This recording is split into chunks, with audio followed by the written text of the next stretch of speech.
So many female on social media started talking that a lot of that there should be a balance, that there should not be a gender bias in the industry. If you can talk down on a female music artist for getting married very late, then you should be able to talk down on a male artist for getting married very, very late. Nevertheless, these two couples are happily married. But one of my concern is that the male artist in himself has not really showcased her pride pictures on his bride pictures on his Instagram feed to celebrate his newly wedded wife or anything. This particular music artist, M.I. Abaga, decided to keep everything private. We look forward to seeing if he would eventually come out publicly to celebrate his wife after their marriage or not. Before moving out of this MI and Eniola's wedding, let's take a look at this beautiful wedding dress of his wife. This is what we are talking about, guys. This is absolutely amazing. I love the fact that the wedding dress is simple and moderate. Yes. What do you guys have to say about our wedding dress? And also leave a comment concerning gender bias when it comes to entertainment industry.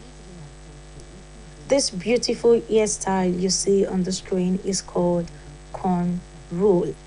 This hairstyle is the most recent and viral hairstyle on the gram and every other social media handles. Like you see celebrity making these hairstyles, you see fans loving up on this hairstyle and also wish to plait this kind of hairstyle. This is a trending hairstyle on every social media handle. If you're a lady and you're watching this and you have not played this hairstyle, where have you been, girl? Don't be left behind. Do well to try this on you. I'm sure it's gonna look gorgeous. This is the most recent hairstyle, and so many wonderful, wonderful black female are rocking this style.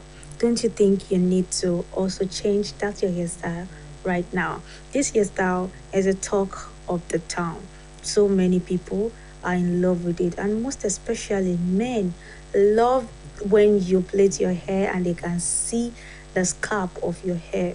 And this style right here enables them to see it. Beyond that, this hairstyle right here is absolutely beautiful. You would agree with me. If you have any other suggestion as to what kind of hairstyle is trending on social media, do also leave a comment down below on our Facebook page and on YouTube. We'll respond to it immediately. Ahmed Ololade was born on the 13th of January 1995. His professional name and so-called stage name is Ashake. He is a popularly known Afrobeat music artist and he has been releasing a lot of interesting and amazing music recently in the year 2022, and every of his song has been a hit and a talk of the town. Now, so many people get to question how he was able to accomplish so much in a little, very, very little time frame. Most of his songs are doing very, very well on every digital platform. That a lot of people on social media are commending his hard work and how amazing his song has been over the month. Amazingly, he started releasing his songs this year and he is presently competing with Davido and Wizkid. Wow, what an amazing and successful music artist that he is. He has been so successful to the stage that he is confused of who loves him or not. According to one of his posts on Instagram, he said he's scared of who to trust because a lot of people loved him and loved his music. Have you heard of Ashake's music? What do you have to say concerning his music? As much as so many people are saying positive things about Ashake and his music, some people are concerned that he is releasing too many music within a limited time frame. Some people think probably he's using a jam that is probably going to expire very soon. Very, very funny people.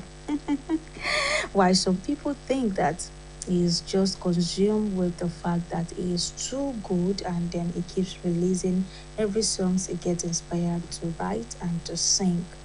Do you think Ashake should slow down a little bit and keep releasing the songs little by little, or you just prefer him giving you all the music all at once? Or you prefer he gives you all the music all at once, immediately he's getting it, he's releasing it immediately? And presently he has been visiting different countries, African countries, Asian countries, to showcase his music, and so many people outside Nigeria are loving him already. Do you think this guy right here is the future of Afro beats? Do you think this guy right here is going to do much more better than those that are doing than those that are singing Afrobeat music? Leave a comment down below for me on our Facebook and YouTube page. We would respond to it. If you have a suggestion or whatever you want us to discuss on this episode, do want to leave a comment. We would respond ASAP.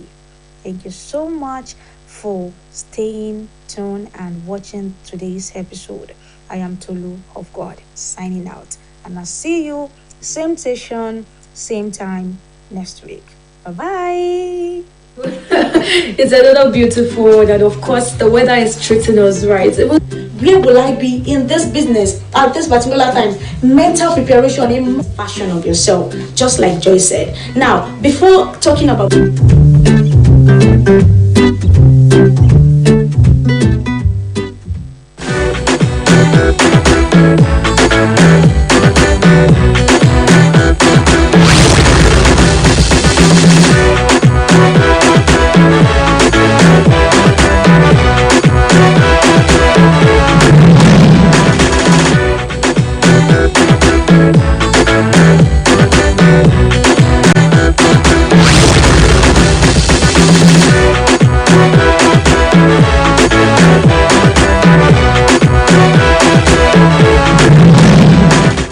Hello out there, it's another wonderful moment on AM Cafe, the breakfast TV show of Ocean State Broadcasting Corporation.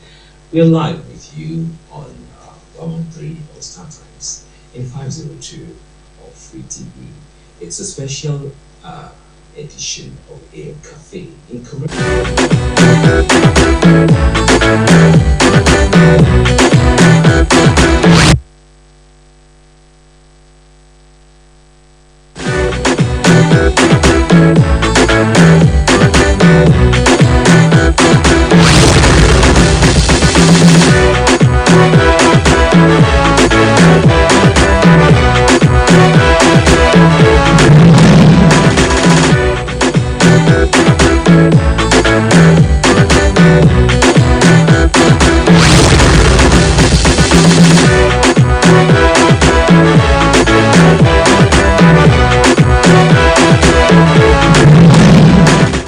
Hello out there, it's another wonderful moment on AM Cafe.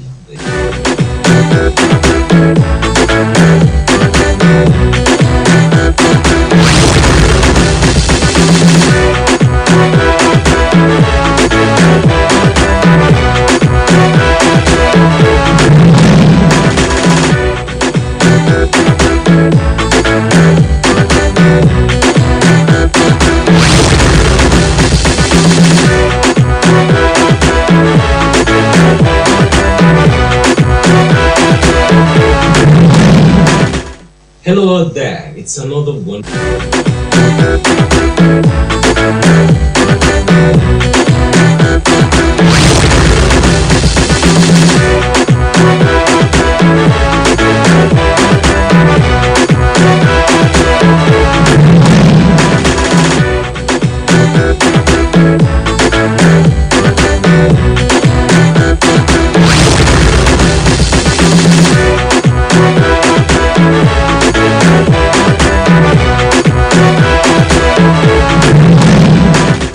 Hello.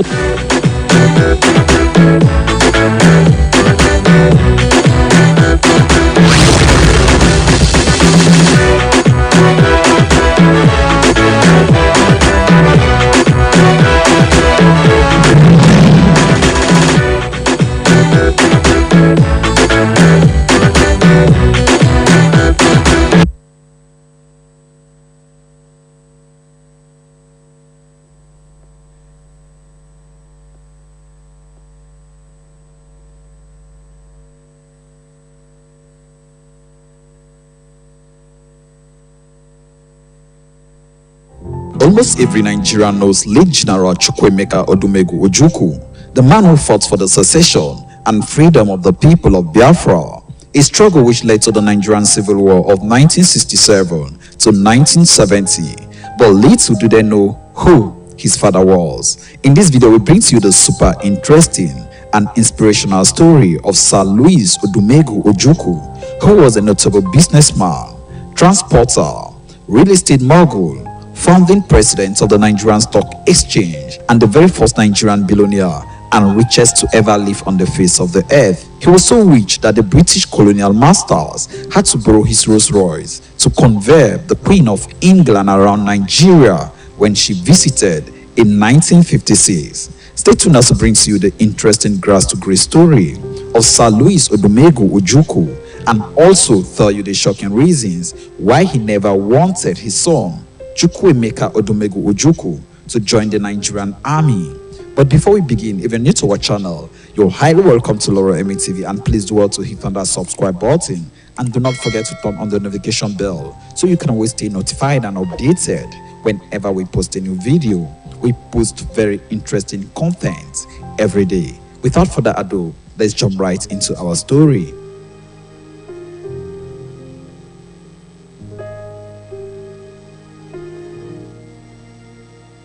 Born Louis Philip Odumegu Ojukwu in the ancient city of Onewi in 1909, he was the only boy and second of 4 children. Sir Ojukwu went to government primary school Asaba, and on completion of his primary education in 1922, he proceeded to the only secondary school in the eastern region at that time, which is Hope Wardell Training Institute, Calabar. After completing his secondary education at Hope Wardell Training Institute, Calabar in 1928,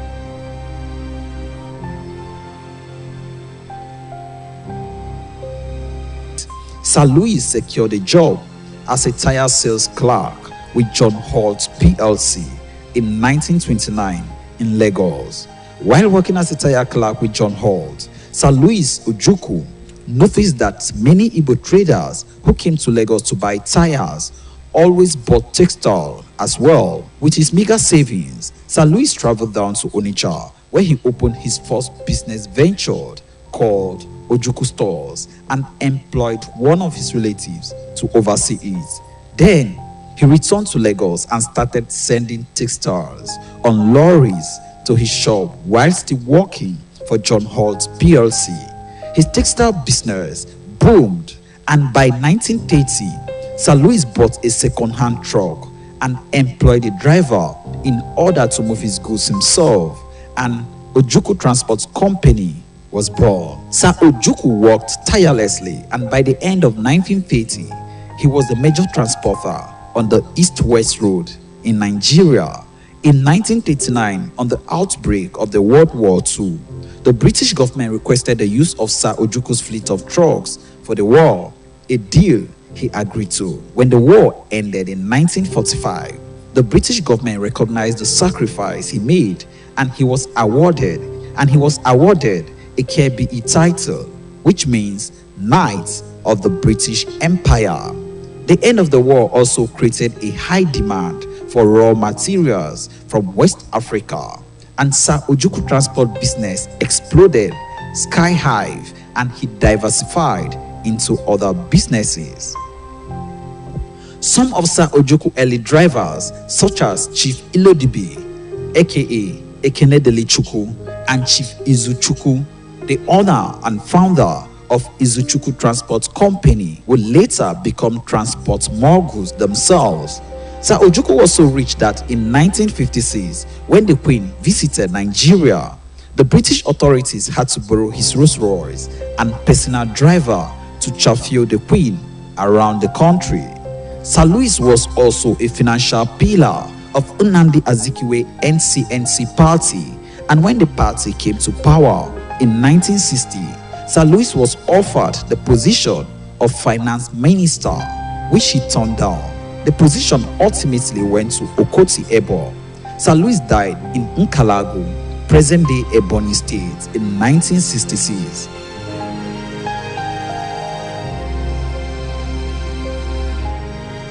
Sir Louis' CV is the most intimidating you would ever see, and his portfolios include the first president of the Nigerian Stock Exchange, President, African Continental Bank, Chairman, Nigerian Cement Company, CEO, Ojukwu Transport Company with over 5,000 fleet of trucks, Chairman, Nigerian National Shipping Line with over 100 ships and vessels, Chairman, Lion of African Insurance Company, Chairman, Bisco Nigeria Limited, Chairman, Nigerian Industrial Development Bank, founded to specifically give loans to industries, Vice President, Lagos Chamber of Commerce, Chairman, Palmline Shipping Company, Chairman, Nigerian Produce Marketing Board, Chairman, Eastern Nigerian Development Corporation, Chairman, Coastal West Africa,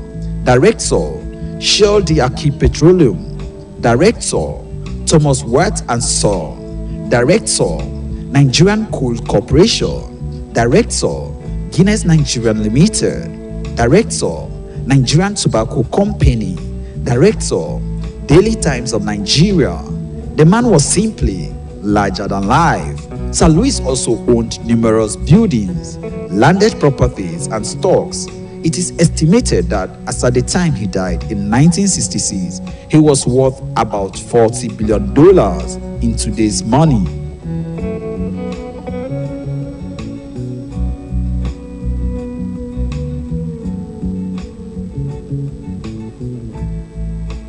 Sir Louis never wanted his son, Chukwuemeka Odumegu Ojukwu, to join the Nigerian army. He wanted him to assist in running the family's successful businesses, but Chukwuemeka Odumegu Ojukwu blatantly refused and secretly got himself enrolled into the Nigerian army, to the disappointment and dismay of his father. In an interview, Ojukwu said, and I quote, "My enlistment into the Nigerian army, to say the least, startled everybody in Nigeria who had of it. I went to Zaria and enlisted. I did that mainly because I didn't want any interference from the well-meaning influence of my father. I joined the army, signed up, but I wasn't to be spared the embarrassment because it did not take long before my father was aware of it, and he did everything possible to stop the enlistment. This is why, despite my educational background, I was not enlisted as an officer cadre. The general idea was that it was agreed between the Governor General and my father that the best way actually was to let me go into the Nigerian army, and I would see for myself what the army truly was. I don't think they took into full consideration the level of stubbornness I must have acquired from my father as well, because I remember the question always came to Zaria from Lagos: how is he getting on? So guys, this is the story of Sir Louis Odumegu Ojukwu, the richest Nigerian man to ever grace the face of the earth and the father of Biafran war leader.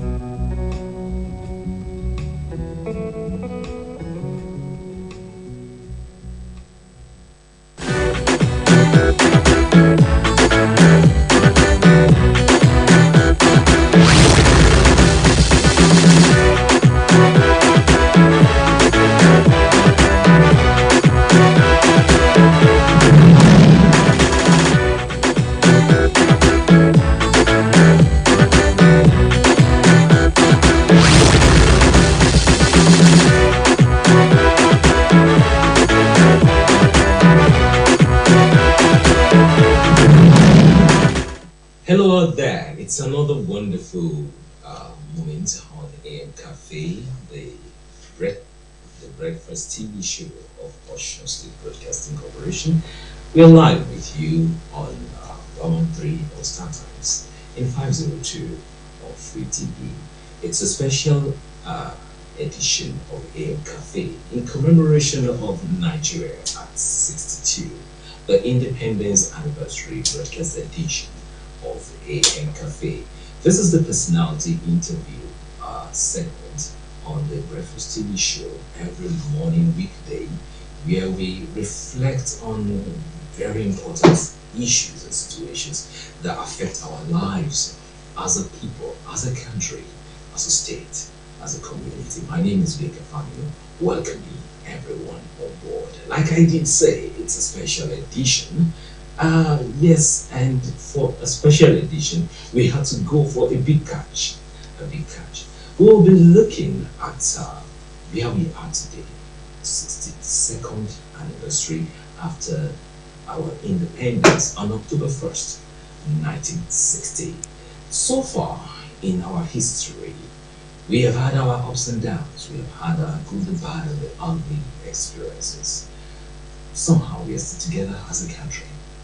Some think maybe we would not last as a country for as long to come. Some others believe that no, we are here together. Together we stay, and there is no disintegration. But as we reflect on the role stakeholders have played, we are focusing on AM Cafe today, on the roles the royal institution in our country has played before independence, the roles the royalty, the royal institutions are playing today, and the roles they are supposed to play. Where were the royal fathers before independence, before the arrival of the colonial masters? The royal fathers, they were in charge of the administration of our lands. Today, we have the round peg in the round hole. The very person every one of us knows, who is much ready to shed light on our journey so far. What were the roles played by the royal fathers in Nigeria before independence? What are the roles royal fathers are playing today? And what are the roles royal fathers are supposed to play going forward? Are the royal institutions still relevant? Please welcome with me one of our fathers in the country, a father indeed, for those of us who would know, the one and only, the Oba Adedogun Abolari Aroyikeye the first, the Honorable of Okela Orogo, with us in the studio this morning. It's a pleasure welcoming you. It's my pleasure to be here. Happy Independence Anniversary to all of us in Nigeria. I need to greet you properly. Thank you so much. I appreciate that. I thank you. We appreciate you for joining us Yeah, on the special edition of it is a special edition. AM Cafe, Ocean State Broadcasting It Corporation. is a special edition. 62nd 62nd. Independence Anniversary. Exactly. 62 years is no joke. It's no joke. For those of us who were not there at the beginning, as our father, you were there. And somehow you are in a better position to enlighten us. Let's start looking at our concern this morning this way. The current generation may somehow be unaware that the royal institutions still exist. But we want to reflect to the roles played by the royal institutions before independence. To start with. Royalty before the colonial masters came. Late 18th, early 19th century. Huge functions performed by the traditional institution. With the coming of the colonial masters, with the amalgamation of 1914, the Clifford Constitution of 1922, the Arthur Richards Constitution of 1946, the 1951 McPherson Constitution, then the constitutional conferences. There's constitutional conferences, Lagos, London, Lancaster, before independence. The traditional class were adequately represented. Take, for example, the Council of Ministers, created with the, I think, with the McPherson or the Lexington Constitution. Papa, the Oni of Ife, was one of the 3 ministers that represented the Western region. In almost all the constitutional conferences, notable traditional rulers were in attendance. The Oba of Benin, the Lafi of Oyo, the Olowo of Owo. Notable traditional rulers were always in attendance to support the colonial masters in all the constitutional conferences. And it is because of the importance of the institution that the colonial masters really, in terms of appreciation, did appreciate with the indirect true system in the north, in Yoruba land, even in the Igbo heartland, where warrant chiefs were created. It is because of the enormity, it is because of the greatness of the institution that I now represent. It is a traditional institution. So before independence, it's in all the constitutional conferences, we were in attendance to represent the Nigerian people. The colonial masters recognized the royal institutions. There must have been a reason for that. They came with the power of bonds. Because they could have forced all of us to do their bidding. But they had to go through the royal fathers. Yeah, because you see, that is where you look at the reasons for the introduction of the indirect truth system. They saw the greatness of the institution. And they saw that, wow, the economic, the business sense of administration now. And instead of bringing the staffs that are nowhere from UK, from England to Nigeria with a vast territory, why don't you make use of the ingenuity that was then prevalent in the system? So the indirect system was introduced, and to reduce cost, to maximize the business economic reason for colonialism in the first instance. So it was appropriate for them. And the brilliance, the total brilliance of the traditional rulers there was well appreciated by the colonial masters.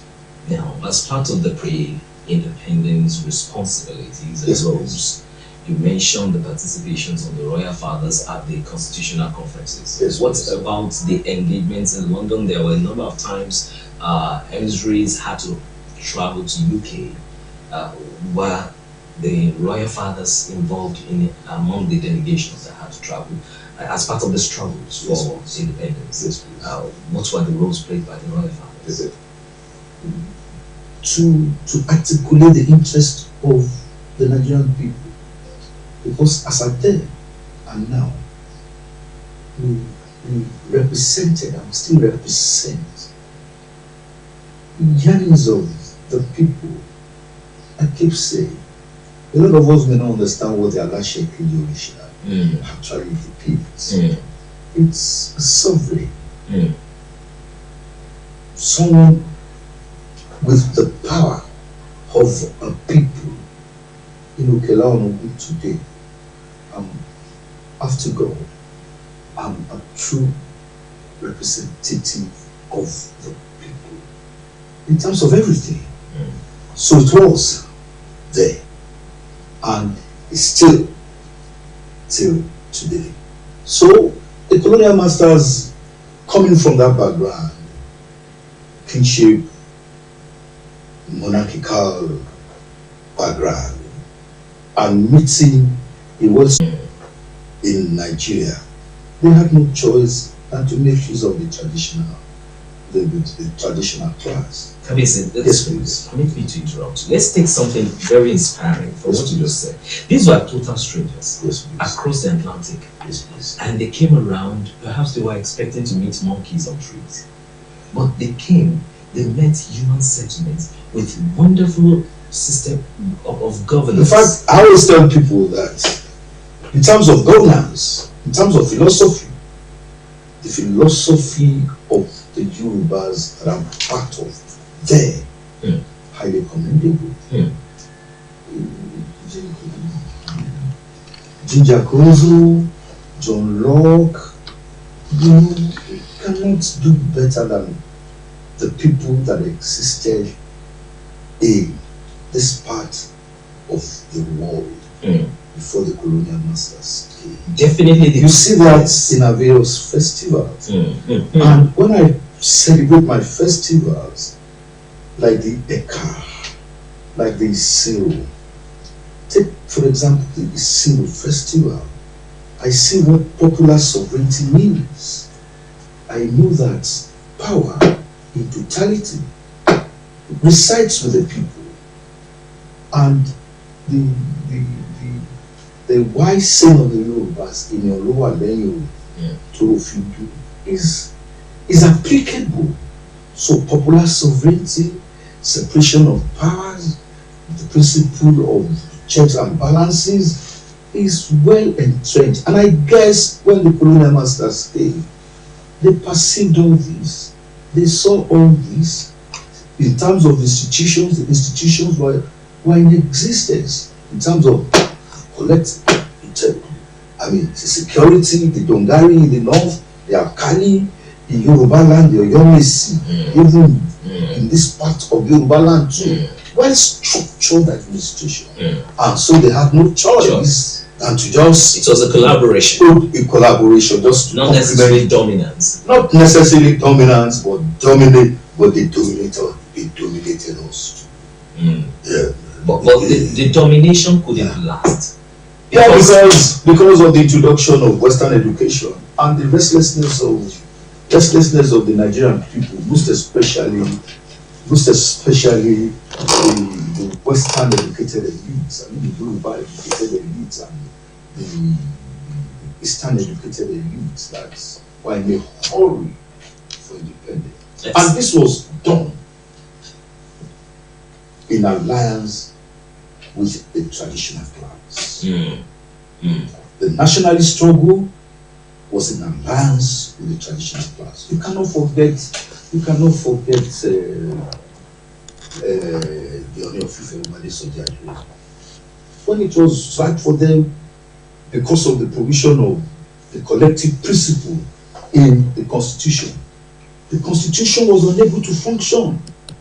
And so there had to be another constitution to be written, and constitutional conferences again organized before the eventual independence of Nigeria in 1960. So it was a collaboration between the nationalists and the traditional class, the Sultan of Sokoto, the Hema of Zaria, all the notable traditional rulers in Nigeria. As part of the events, Yes, pre-independence, please. At the time, the political engagements were burned by Nigerians this time around. There were different political parties coming up, and what roles did the stools played back then? Were they partisan? Did they favor a particular party?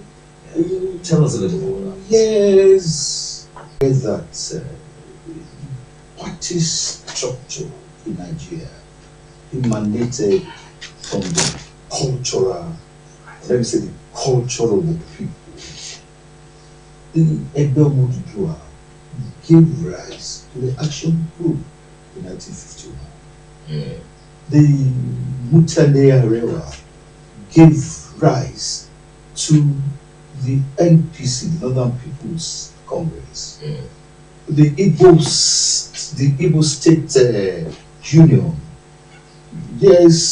was part of the structure to energize the NCNC at a point in our history. So they worked hand in hand, especially the Egbe The Egbe came into existence first and foremost in Owo, but later on Ife, and with the efforts of the traditional class, Chief Obafemi Awolowo and the Action Group, and the Action Group before the formation of the Action Group, adequately made use of the structure that existed through the traditional class, through the traditional system. But they weren't partisan in favor of one against the other, especially around the time we had of certain controversies between Akitola and Awolowo. No, that was later, but they were able to manage. They were able to manage all these crises. And in terms of resolving the mechanism for dispute resolution, later, the Action Group crisis of 1962, the roles played by the traditional class, you cannot be overemphasized. It cannot. But again, All right. Before we are done with the pre-independence events, how would you describe the relationship between the traditional rulers down here? Was it the relationship of slaves to the master in comparison with the British royalty, the Queen, the British monarch? Look at that. With the demise of the Queen, you look at the pictures Ghana together the last 2 weeks. You see royalty. You see royalty in our fathers. The Ooni of Ife over this commanded a lot of respect. Commanded a lot of respect from the British. He was endowed at Obatele even before he became the Ooni in 1930. And after his installation as Ooni, he became a minister.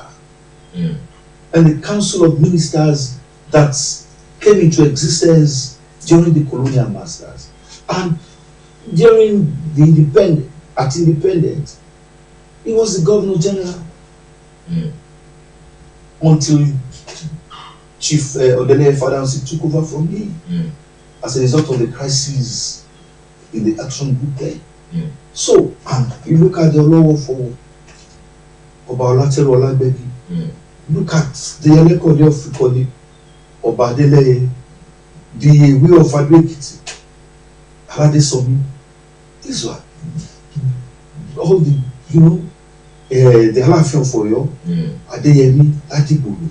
These were prominent. These were prominent personalities on their own, and they represented the institution adequately well. And in terms of resources, the colonial masters and post-colonial, they had no choice than to rely on the ingenuity and the brilliance and the control of human capital that they have access to. Amazing human capital. Human. Because they were in control of the people, and to a very large extent till today, yes, they are still in control of the people. Yes. Now, perhaps these explanations you're giving would make you agree with those who believe that the amalgamation experienced in Nigeria was actually a merger of different empires. Yes. Would you say Nigeria is a coming together of different nations? Of course, yes.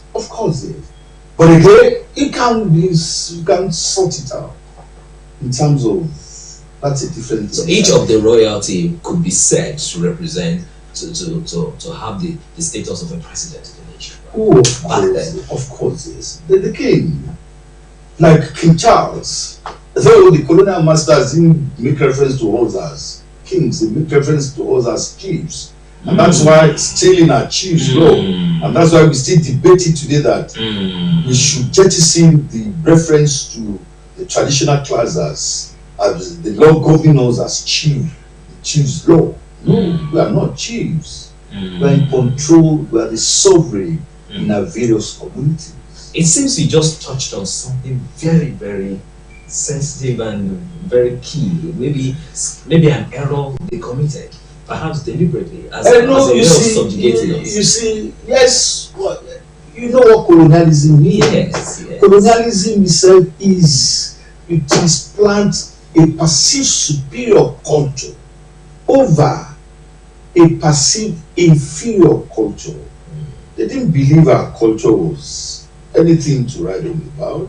They didn't see our culture as, and the traditional class in the land then were not reckoned with in terms of the queen or the king as presently constituted, as presently known. But we know that in various communities there are notable kings. October 1st, 1960, they officially handed over the reins and the control of this country to us, and we began self-government, so to say. Yes. Between 1960 and 1963, the queen was still the queen of Nigeria, because Nigeria was then not a republican state. The highest court in the land between 1960 and 1963 was the Privy Council in London. It was only in 1963 that the Supreme Court became the highest court in the land. And it was only in 1963 that a Governor General now came into existence to be the head of state. Don't forget, it's a parliamentary system. Yes. Not a presidential system that we have now. The Queen, between 1960 and 1963, was the head of state. Okay? Ceremonial. The Prime Minister was the head of government. The head of government, in terms of administration. And it was only in 1963 that, yes, I can now say that Nigeria actually became a truly independent country. A truly independent country. We've been managing our affairs by ourselves, but it's been through thick and thin. Yeah, that's So now let's talk about the roles the traditional institutions have played within our years of crisis. Of existing, let's say, since 1963 at least. The roles. How would you, now, there are many who believe that the traditional institutions, maybe by their own failure, or they were deliberately edged out, that it's like the traditional institutions right now have been seriously compromised. You don't. In fact, I say that it's not the basic fact that you know that the institution cannot be referred to as being anachronistic, no longer relevant, is because in all entities now, all over the land, people now look for their brightest and best to be on the throne. Why is that? Because of the greatness, because of the importance of the institution. It's because of the importance of the institution. People now see that, wow, for any community to thrive, you need a monarch full of Solomonic wisdom. That wisdom, is it in defiance to the Ifa's responsibility in the emergence of an Oba? Is it in defiance, or it's not? In most communities, these are things that we may not be able to discuss. But again, that is who we are. Consultation of the family. That's who we are. That's who we are. We have faith. We have belief.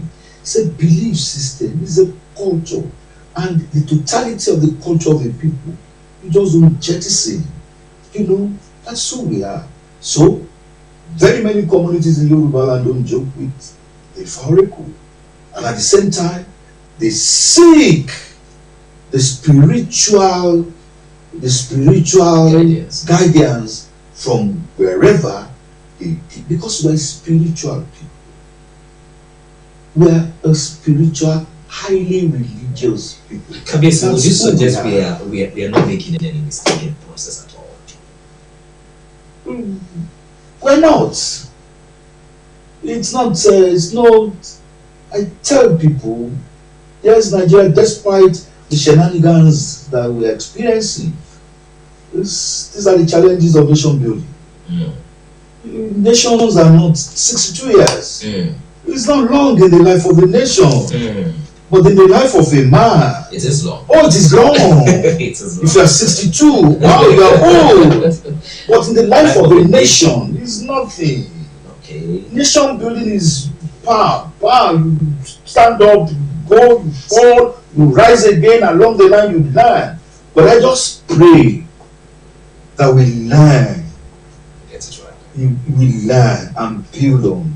Okay. We Our and mistakes. build on our mistakes. And that is what is so scary about the Nigerian state. It's like we don't learn. Now let's talk a little about the apprehension, Kabiyesi. Yes, please.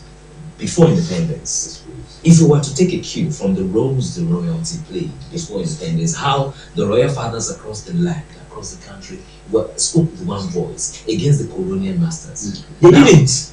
Oh, okay, They didn't. Okay. Don't let anybody delude you. okay. Don't forget the motion moved by Chief Anthony Nauro for self-government in 1956.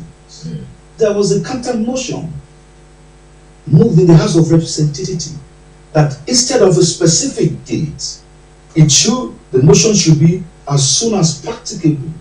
And that led to series of crises in Nigeria for students of history That led to, almost a total collapse of the country because the North then refused that no, they weren't interested in coming to Lagos for deliberations any longer. Of this, you had Northern Emirs and the Yorubas too, the Easterners too. It was a temporary alliance between the East and the West. It was a temporary alliance between the East and the West. So, we should not forget one basic fact in Nigeria, and that's the way for us to move forward. That Nigeria is a composition of nationalities, not one, not two, Different not nations. three, different nations. And the best approach is federalism. Federalism. Now, I won't say whether true or true federalism. Federalism is federalism. But some people are of the opinion that it's wrong to say Nigerians' future is not negotiable. Like it's wrong to say we can't sit down to discuss it again. These are things that we don't learn about the challenges that we face as a people. We moves, even in the family. Even in the family, you discuss with your children. Now, your children are well educated. They challenge you. Say, Daddy, even the Alasheke Jurisha of Rome, people now challenge. They take cases to court. These are their rights. So that's the wisdom that I'm talking about. Bringing people together. And I keep saying, and my position is, in terms of blessing, this is a blessed, totally blessed country. In terms of human capital, it's incomparable with any other country anywhere in the world. Vibrant, resourceful, dynamic, brilliant, creative people. And that is daring. And that's the human capital. Not to talk of the nature itself. I keep saying, people when I tell them that Okela is the best place in the world. Beautiful. And it's not peculiar to Okela or Ogoilu. You have it everywhere. That's right. Why are we unable to tap? That's leadership. That's leadership. That's leadership. And I just pray that we get it right. Now, the talk of sitting down to rub minds together again. It seems you are suggesting that that's a must we cannot prevent. No, must, it's a democracy. You see, it's a democracy that we are in. To discuss our future. We must just continue. It has to be it has to be. So you don't agree with those who say it's not negotiable. We must continue to do it. It's a work in progress. Democracy is a work in progress. Federalism is a work in progress. We must continue to dialogue. Democracy is you talk, I talk, according to Papa Jackson. Yes. You talk, I talk. You can't say that I shouldn't talk.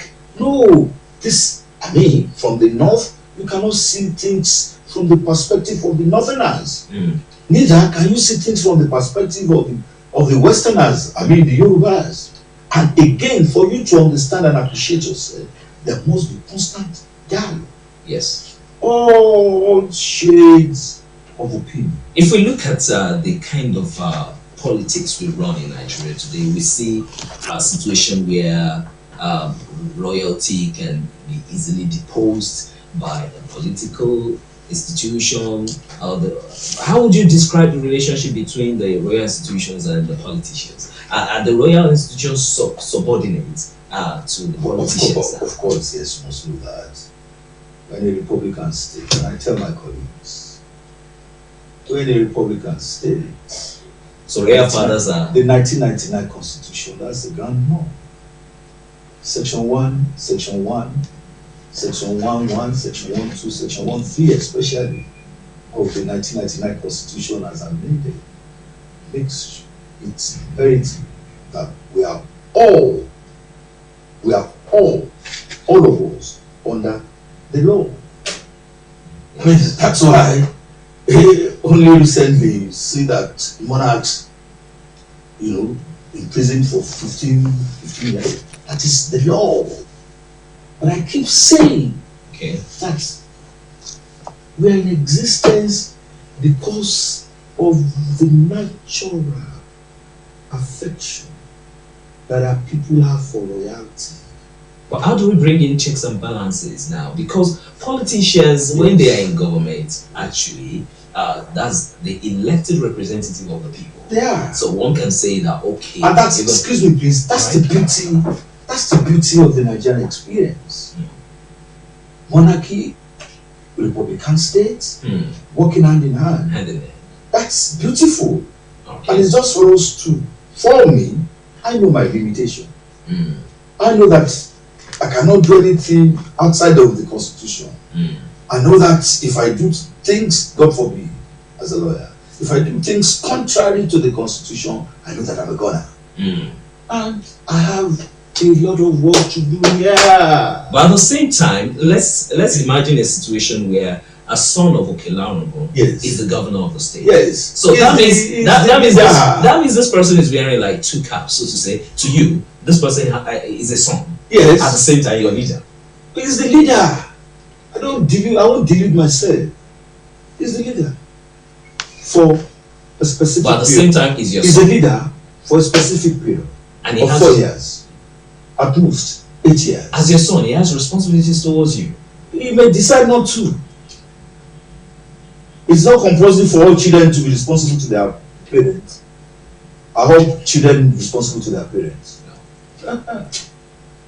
No. So, it is important for us. We have to understand and appreciate, and it will help the growth of the Federal Republic, that we are in a Republican state.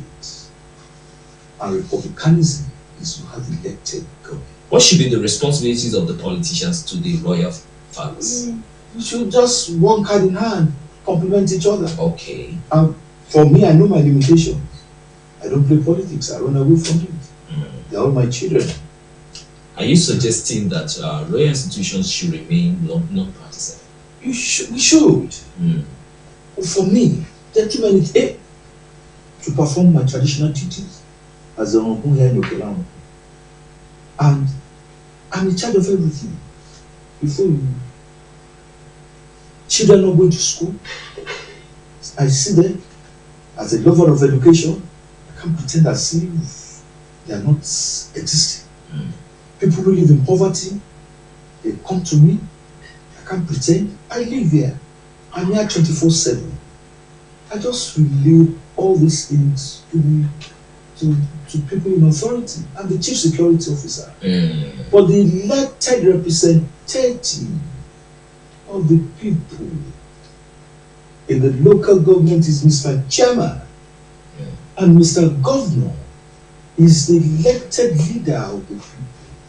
These are well governed by the Constitution.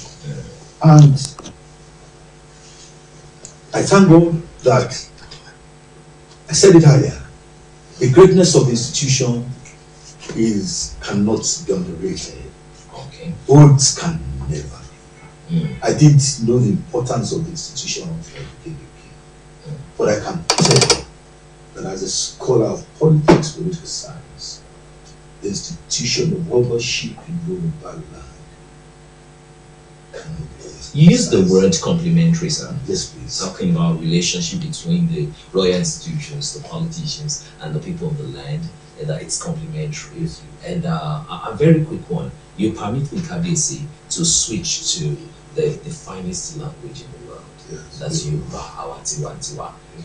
Kabiyesi, ní ṣókí, a fẹ́ kí ẹ bá wa yànnàná lórí ìbáṣepọ̀ tó wà láàrin àwọn ọba àti àwọn olóṣèlú láyé òde òní tó jẹ́ wípé oríṣiríṣi là ń rí. A gbọ́dọ̀ tanra wa. Òfin orílẹ̀-èdè Nàìjíríà tọdún 1999 tí a ti túnṣe tá a ti ń dúró ó ti jẹ́ ká kù bí tí agbára wà. Nígbà tí ẹ tó máa sọ pé èmi ni ọ̀rọ̀ ògùn òkèlà pátápátá nígbà tí mo jọ ní 2006 òní gómìnà tó wà ní àṣẹ nígbà yẹn ọmọọba Ògúnlọlá. Ètò wa, ètò àwa ọba, ètò ìjọba tiwantiwa ó ṣe tó ṣe pé ó yẹ ká fi máa yangàn ní gbogbo àgbáyé. Tiwa ló rí bẹ́ẹ̀, kò rí bẹ́ẹ̀ ní ìlú Amẹ́ríkà, kò rí bẹ́ẹ̀ ní Canada. Tiwa yàtọ̀. Nǹkan tá a wá láti ṣe ni pé kóníkálukú mọ àyè ara ẹ̀. Kóníkálukú mọ àyè ara ẹ̀ ká lè fi àlè ìjọba. Nítorí pé nígbà tí wàhálà bá wà, àwa náà la máa ń ṣe gbogbo àwọn wàhálà yẹn. Torí àwọn olóṣèlú mọ̀ pé àwa la lè tó, àwa la lè ṣe. Torí pé à ń wà pẹ̀lú àwọn èèyàn wa ní gbogbo ìgbà. Àwa ọba náà dẹ̀ láti mọ̀ pé àwọn ni ọ̀gá wa. Ṣùgbọ́n ìjọba yẹ kí ọba kó jẹ́ bí ìjọ yẹ kí ọba darapọ̀ mọ́ ẹgbẹ́ òṣèlú kankan gẹ́gẹ́ bí ọmọ ẹgbẹ́. Rárá o, kò tiẹ̀ dára. Èmi ò tiẹ̀ kì í ṣe. Èmi ò kì í ṣe. Àwọn èèyàn máa èmi ò kì í ṣe. Torí gbogbo ààfin Ọ̀ràngún fún gbogbo èèyàn ló wà fún un. Wọ́n láti ẹtí inú ẹ̀ ògùn. Bàbá gbogbo olú ní ọba. Èmi ò ẹ̀dẹ̀ bèrè lọ́wọ́ àwọn ọmọ mi kò sẹ́ńtì mi lè bá sọ̀rọ̀ ní gbogbo wọn. Nítorí pé mo mọ̀ pé màá sọ sí tó bá yẹ kí n sọ sí fún àlàáfíà ìlú. Gbogbo ní tèmi o. Apá kìíní, apá kejì, apá kẹta, apá kẹrin, apá karùn-ún. Tó bá pé mẹ́wàá gangan pàápàá gbogbo wọn ní tèmi. Ta ló láàfin? Ṣé ẹgbẹ́ kan ló láàfin? Ẹgbẹ́ kan ló láàfin. Gbogbo ló láàfin. Ilé wọn láàfin. Wọ́n kàn fi mí síbẹ̀ ni. Bí Nàìjíríà ṣe ń ṣe ìrántí ọdún méjìlélọ́gọ́ta tí a pé ní ọdún yìí, kí ni ọ̀rọ̀ yín, kí ni ọ̀rọ̀ yanjú tí ẹ ní fún orílẹ̀-èdè Nàìjíríà ní àsìkò yìí tí ọ̀pọ̀lọpọ̀ ń rò wípé ìṣèjọ́ ṣe ká tiẹ̀ ṣì wà lọ́kàn. Sùúrù ni gbogbo ẹ̀. Sùúrù. Nǹkan tí ò tó ọmọ wa ṣe. Ṣé ó sì lè dá fún. Ó máa ẹnu àṣẹ ni mo fi ń sọ ó máa dá fún orílẹ̀-èdè yìí. Ó máa dá. A dẹ̀ láti gbàgbọ́ kó máa dá. Báwo lóyìnbó ṣe ń sọ, it shall be well with Nigeria.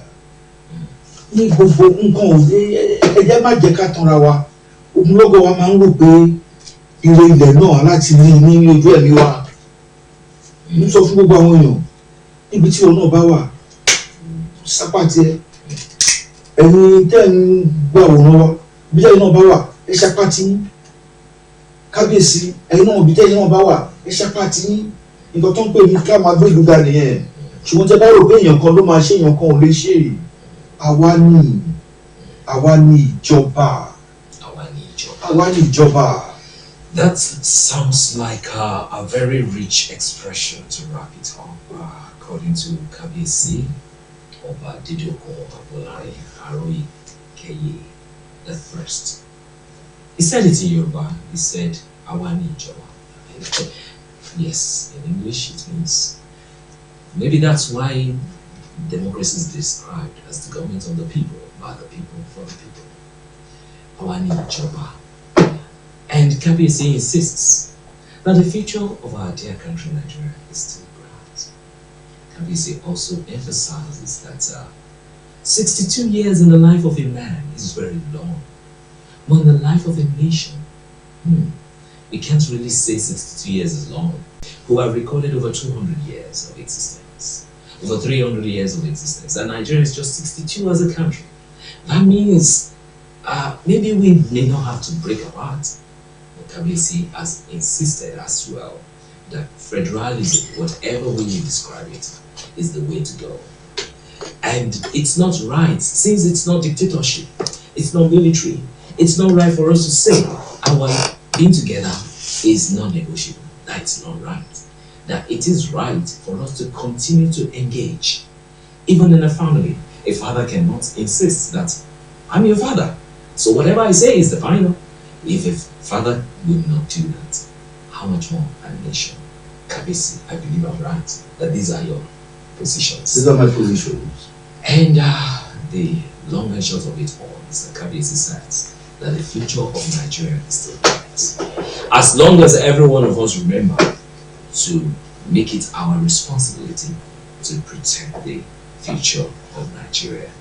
On the special edition of AM Cafe on Osun State Broadcasting Corporation Television, we brought to you today the Orongo of Okelaro, a beautiful town.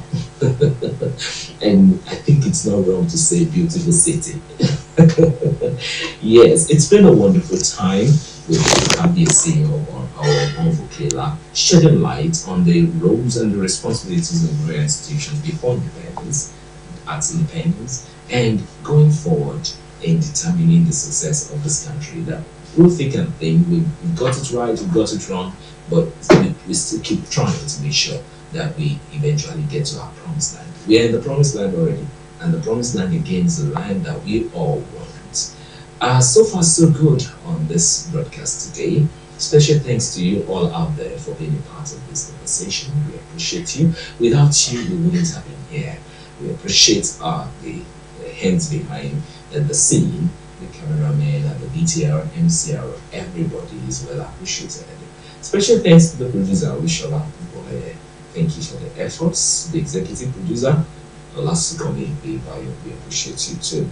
My name is Binga Famino, your uncle per se, appreciating you for being a part of this conversation today.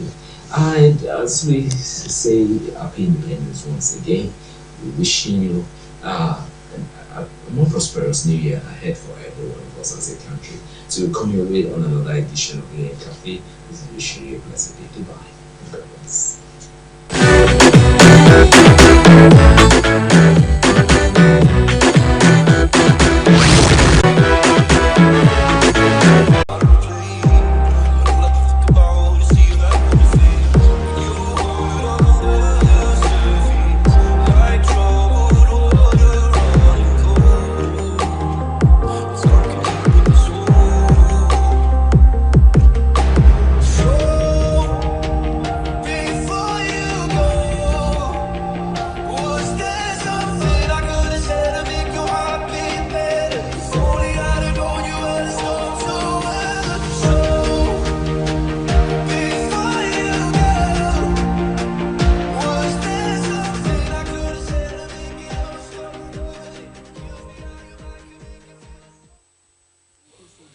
As a and welcome to Friday's morning edition of AM Sport on OSBC television. My name is Adeyemi Abodere. The elective Congress of the Nigerian Football Federation will go ahead today in Benin City as scheduled. A court of appeal in Abuja yesterday gave the Nigerian Football Federation Electoral Committee the green light to go ahead with today's election in Benin City. So all is set as planned for the election of the new executive committee members of the Nigerian Football Federation in Benin.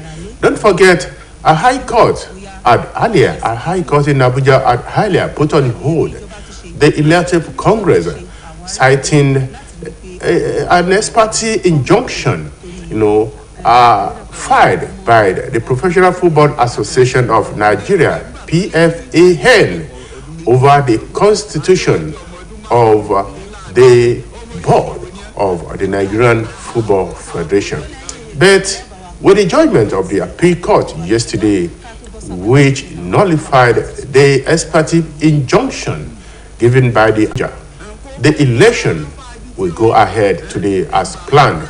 11 aspirants are jostling to replace Amaju Pinnick as the president of the Nigerian Football Federation. NFF, top among them is the current first vice president, and chairman Lagos FA, Sheyi Akinwumi. Sheyi Akinwumi is among other 10 aspirants jostling to be president of the Nigerian Football Federation. We have other names like Malam Shehu Diko, Alhaji Ibrahim Musa Guzo, Honorable Sulaiman Yahaya, Barrister Musa Amadu. We have Peter Said Ida, a former international. We have Abba Abdullahi Yola and Danla David Buhari David Doherty as among 11 aspirants jostling to replace Amaju Pinnick as president of the Nigerian Football Federation. There are other positions available for grab as the election progresses this morning in Benin City. And by tomorrow, the result of the election should have been out. So, in due course, the 8-year tenure of Amaju Mervyn Pinnick will end as president of the Nigerian Football Federation, and a new board will be ushered in to tinker, to administer football in the country called Nigeria. So we are waiting patiently, anxiously to see who will emerge as the president of the Nigerian Football Federation. And for me, the race is a three-way race. Our own Sheyi Akinwumi and Guzo, as well as Diko, Madam Shehu Diko. One of the three may likely emerge as the president, the next president of the Nigerian Football Federation. Go and put it down. Either of Sheyi Akinwumi, Shehu Diko, or Guzo, Musa Guzo. One of the three will emerge as the president of the Nigerian Football Federation. So we are waiting anxiously as the election progresses this morning in Benin City, capital of Edo State. And our own representatives in this year's edition of the CAF Plateau United of Jos are battle ready to entertain Esperance Sportive, the Tunis of Tunisia, in the next round of the CAF Champions League. The first leg will be played in Tunis this weekend, while the return leg will hold in Nigeria, and precisely the MKO Abiola National Stadium, Abuja. So, according to a release from Plateau United, they are battle ready to do business with Esperance of Tunisia.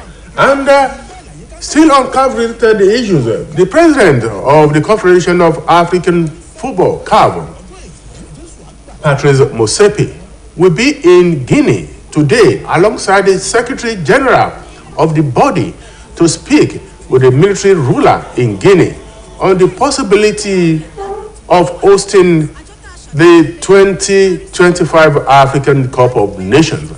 Don't forget, the hosting right has been withdrawn from Guinea, but because of the failure of the government in Guinea to put in place facilities ahead of the competition. But it seems the government want to take it serious now and want to enter into talks with CAF president on the possibility of putting everything in place, setting machinery in motion to host the 2025 African Cup of Nations. And the next edition, which will be hosted by Cote d'Ivoire, has been put forward by a year. It was supposed to hold next January, February. Yes, next January, February. But it has been put on hold until June, July in the year 2024. So it is likely that the 2025 edition will be moved to the year 2026. And between now, 2022 and 2026, that will be around 4 years. So it will be enough for Guinea to put in place facilities, infrastructure to host the 2026 African Cup of Nations. So we are waiting for what will likely be the outcome of the meeting between CAF President Patrice Motsepe and the Guinean leader ahead of hosting the 2025-2026 African Cup of Nations. And I can confirm to you that Super Eagles winger, yes, Samuel Chukwueze is back in training with his club, Villarreal. Don't forget, Chukwueze pulled out of the international friendly game against Algeria, which was decided during the week due to a knock, due to an injury. But he returned to training, full training, yesterday under the watchful eye of the coach, Unai Emery, and he is likely to be in contention for tomorrow's La Liga fixture against Cadiz. Yes, Samuel Chukwueze is fully back in training. And similarly, another Nigerian is also back in training with Nottingham Forest, and his name is Emmanuel Dennis. Don't forget, Emmanuel Dennis also pulled out of the international friendly against Algeria due to injury, but he is also back in full training with his club, Nottingham Forest, and he is likely to be featured when Nottingham Forest travel to Leicester City, to King's Power Stadium, home ground of Leicester City this weekend. But since joining Nottingham Forest from Watford in August, Emmanuel Dennis has not played a single minute for Nottingham Forest, and we hope he will be in contention for this weekend's fixture against Leicester City with his club, Nottingham Forest. And let me also inform you that in Nigeria today, a brand new stadium will be commissioned. And the name of the stadium is Eket Township Stadium in Eket, Akwa Ibom State. It's an 18,000 capacity stadium. Yes, newly constructed by Akwa Ibom State government. It's a brand new stadium, toast of everyone, every football lover. So all is set for the opening of Eket Township Stadium. And our own Emmanuel Amuneke has been unveiled as the new coach of Zanaco Football Club of Zambia. Zanaco Football Club is a powerhouse when it comes to the Zambian Premier League. And Zanaco has been representing Zambia consistently in the CAF Champions League. And the coach, Emmanuel Amuneke, was unveiled yesterday by the club. And Amuneke has promised to continue with the good stead of the club and raise the bar, raise the standard with Zanaco Football Club of Zambia. So we are saying congratulations to Emmanuel Amunike as he took over the battle of the Zanaco Football Club. And finally, from me, let me inform you that Tyson Fury has urged Anthony Joshua to sign the dotted lines for their all-British boxing bout, fixed for December 3rd. The match and the signing ceremony expected to have held on Monday was put on hold after Anthony Joshua team failed to meet up with Monday deadline, and we hope the dotted lines will be signed between the two parties. On this note, I say my bye on this morning edition of AM Sport. Muhyiddin Adeleke remains the producer of the program. My name is Adeyemi Abodere. AM Sport returns tomorrow morning. We thank you for being here and good morning.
morning, viewers at home.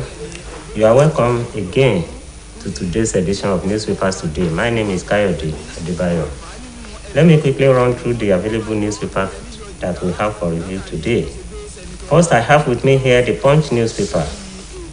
I also have the Blueprint with me here. The Guardian newspaper is also here with me. I have This Day newspaper. I also have the Daily Trust with me. Then I have the Nigerian Tribune. Also with me here is the New Telegraph. I also have with me Leadership Friday. Also available for review today is Business Day newspaper. Then I also have here the Point newspaper. Also available for review is the Daily Sun. Then last, I have the Nation. The Nation newspaper is also here.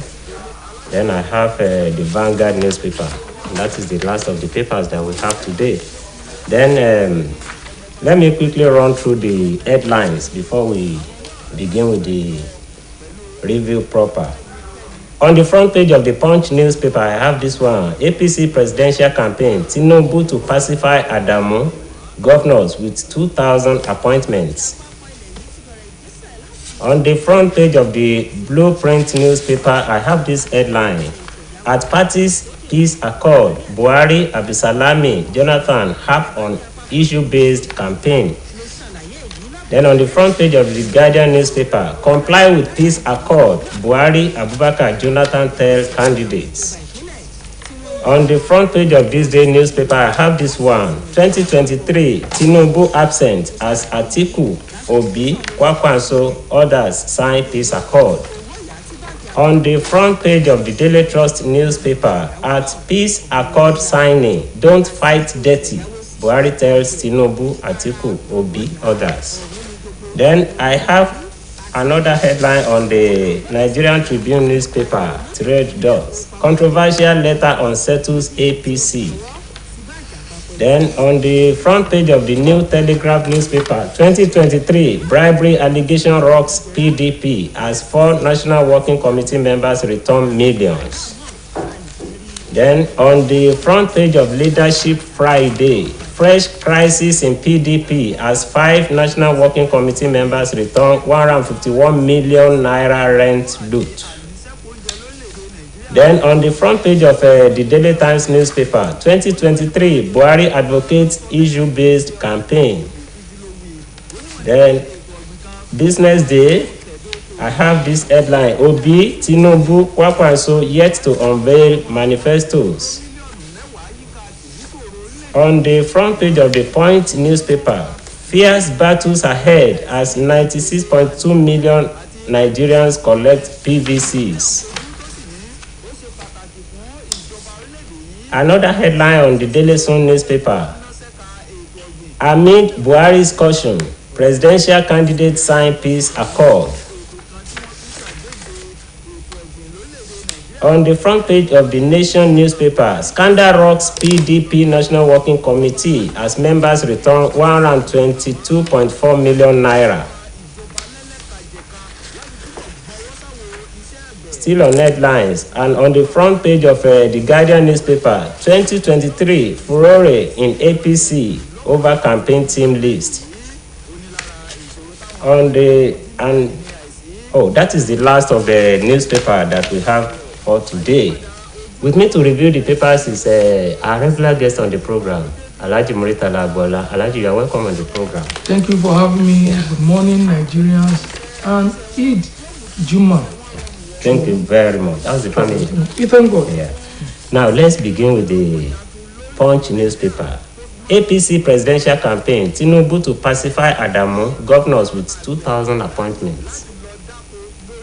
Well, that memo, internal memo, that was leaked out, is not the best for the party, considering the situation of the country and considering the situation of the party. Okay. So maybe they could have done it inside Okay. without being a little bit official. Okay. But it has come to the public space, so there's nothing anybody can do about it. Okay. Well, the allegation is that the presidential candidate did not take them along with him in their activities. Fine. But be that as it may, well, if the 2000 appointment will assuage them, the national chairman, fine. But he has a lot of work to do. Asiwaju has a lot of work to do. A lot of Nigerians are dissatisfied with the state of things in the country today. I mean, there's no hiding that fact. Okay. So Asiwaju has to do a lot of work. And if the problem is coming from within, then it's so bad coming at this time. I think they should rally around him to make him win the presidency before such any problem will start. It's too early. Okay. All right, let's move to the Blueprint newspaper now. At party's peace accord, Buhari, Abdulsalami, Jonathan harp on issue-based campaigns. Yes, in fact, that's what Nigerians want to hear. Asiwaju is not healthy. Tinubu, Atiku took our money. But no. We are not. What do you have for Nigerians? What do you have? Okay. On petroleum refining, what do you have? Okay. On electricity, what do you have? Okay. On joblessness, what do you have? Okay. On security, it should be issue-based. Okay. We should interrogate how this, not I want to employ 400 million Nigerians. No, I think we have gone beyond that. It should be strictly issue-based. Okay. And not only bringing out, because the problems are many folds of them we have, but how are you going to tackle the problem? We have a lot of promise during 2015, 2019 that were not fulfilled. I will build one refinery every year. No refinery was built almost 8 years. So the price of fuel will come down. It didn't come down. So this time around, you want to do this. How do you want to go about it? So people are interested. All right. Now, let's go to the Guardian newspaper now. Comply with peace accord. Buhari, Abubakar, Jonathan tell candidates. Oh yes. They have to tell their followers, they have to tell their supporters that it's not do or die. You see, it's a matter of selling your ideas. Okay. What you have for Nigerians, tell them, Okay. and then you take you up after a certain time. You get into power and you renege on your promise. So the manifesto, go out there, don't insult, don't abuse, just tell Nigerians what you want to do. So the supporters or the followers too must abide by that peace accord principles. All right. I'm now on this day newspaper. 2023, Tinubu absent as Atiku, Obi, Kwakwanso, others sign peace accord. Yes, he had traveled before the peace accord signing came up yesterday. Okay. What we don't know is whether he was privy to the fact that it was coming soon. Okay. But even if he was and he felt what he was going to do outside was more pressing than the peace accord, Okay. I mean, when he's not, but his deputy has signed. Yeah. So which means that he's aware and he's going to abide by all the terms of the peace accord. Okay. He can't say, oh, I didn't sign my, he signed it. Okay. So Now, I'm now moving to Daily Trust newspaper. We have don't fight dirty. Buhari tells Tinubu, Atiku, Obi, others. But away from that, let's move to Nigerian Tribune. Controversial letter unsettles APC. That's a letter from the national chairman, Okay. Senator Abdullahi Adamu. Damu. Well, it was unnecessary and it was uncalled for, just like I said before. Okay. These were things they would have, the national chairman will have called the presidential candidate and this and that. But it has come out, there's nothing anybody can do. Okay. Except that things like that is better handled within, Okay. without bringing a memo to that effect. Okay. All right. I'm now on a New Telegraph newspaper. 2023, bribery allegation rocks PDP as 4 National Working Committee members return millions. Yes, Wike is ready to fight to finish. with the national chairman, Ayu. And he knew that because he also has information from within, he knew that part of the money aspirants paid them had found themselves into the pocket of some people. And that's why he's crying foul. So this, some National Working Committee members have returned some money, which means that what he's saying is true. Okay, now let's there's a related story on Leadership Friday, but I'm moving to Daily Times now. 2023 Buhari advocates issue-based campaign. I think we have talked about that. Let's move to Business Day. Obi, Tinubu, Kwakanso yet to unveil manifestos. Yes, they have not done that. It started on Wednesday. Okay. That was the time when all of them were supposed to. But the three of them, there are four altogether. Labour, APC, PDP, and NNPP. So the three others are yet to unfold their manifesto. But I hope they will do it very soon. Okay. All right.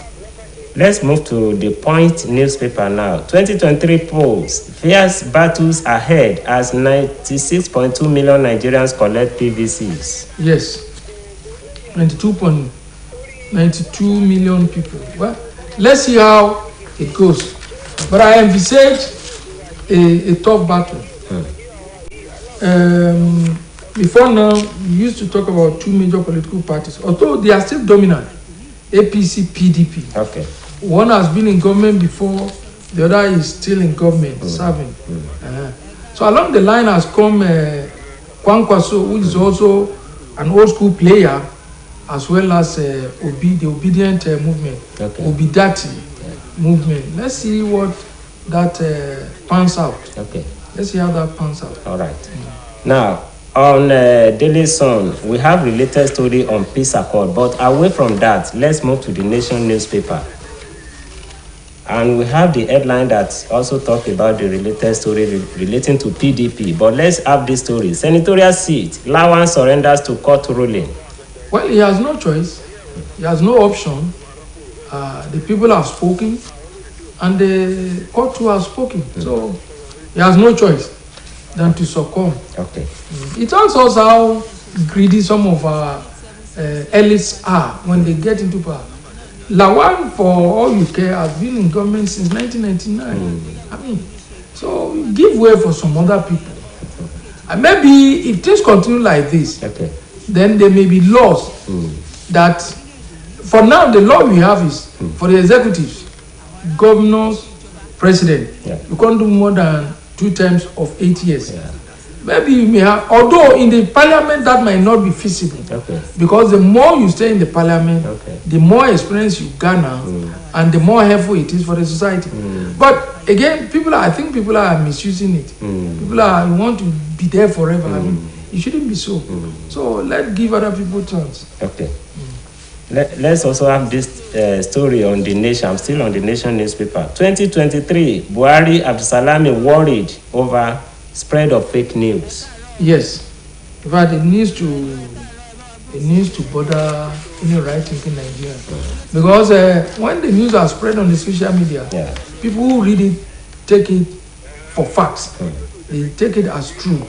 So, and that could jeopardize a lot of things. So, I think it should worry all well-meaning Nigerians. And people, peddlers too, should desist from doing that. Okay. All right. 2023, I'm on Vanguard newspaper now. 2023, furore in APC over campaign team list. Yes, that's what necessitated the letter by the national chairman. But I think they will resolve it within themselves. Okay. Let's have another story. I'm on the Punch newspaper now, and it has to do with this story. Reps raise the alarm over possible Ebola outbreak.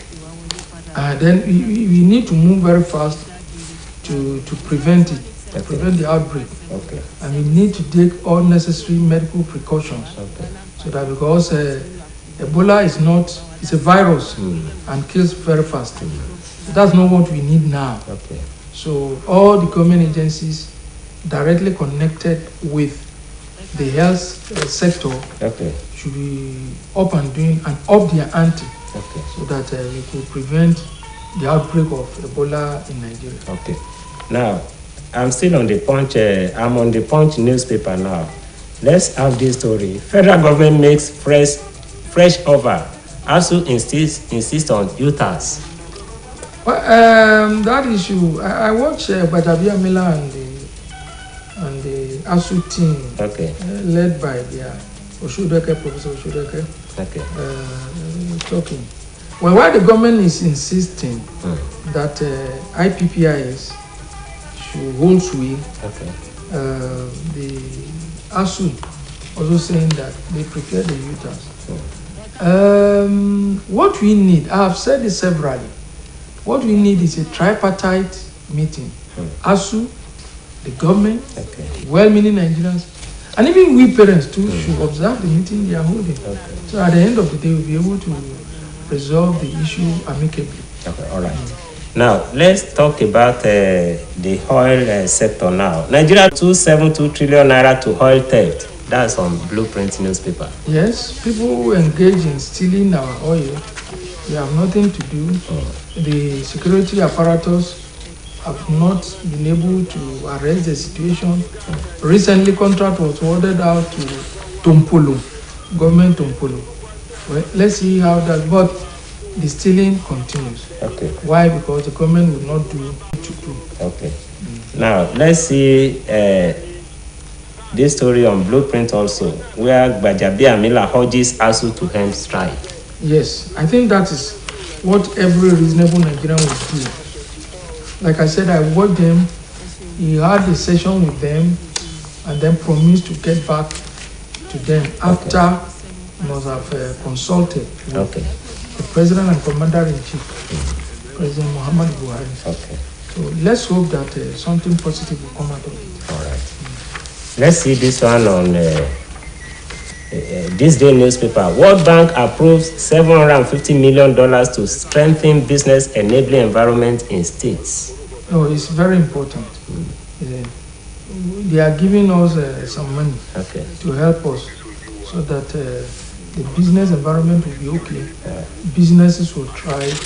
And you see, we need more industries. We are still at the primary level. Okay. And we have to move to the secondary or the manufacturing. Yeah. How many goods do we manufacture in Nigeria today?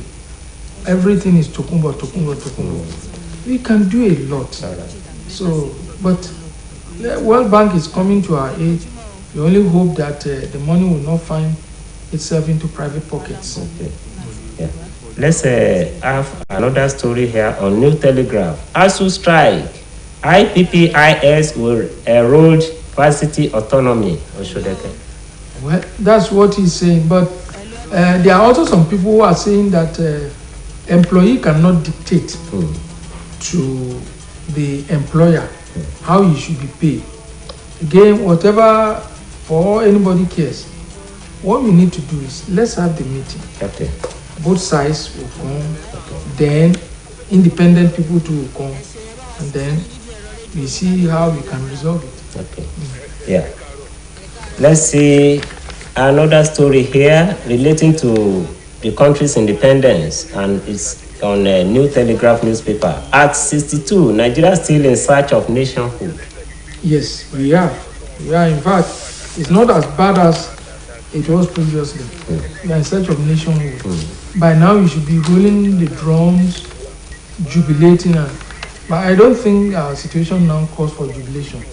Although we have to thank the Almighty for keeping us together and for keeping us alive till this time.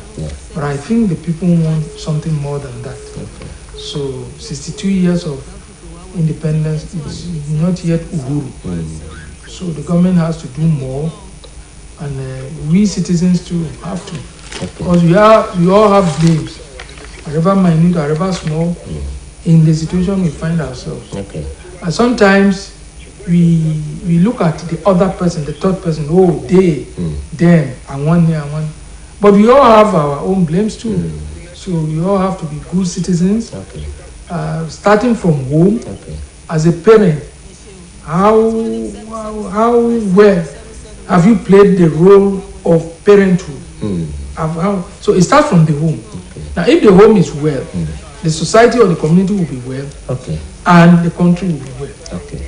Now, let's have a related story on the Guardian newspaper. There is nothing to celebrate in Nigeria at 62, says ASU. Yes, ASU. But the ASU too is also part of the problem. We are all part of the problem. Yes. ASU, they are meant to be a body of researchers, intellectuals, eggheads. The problem you have in the society today, what contribution have they made to it?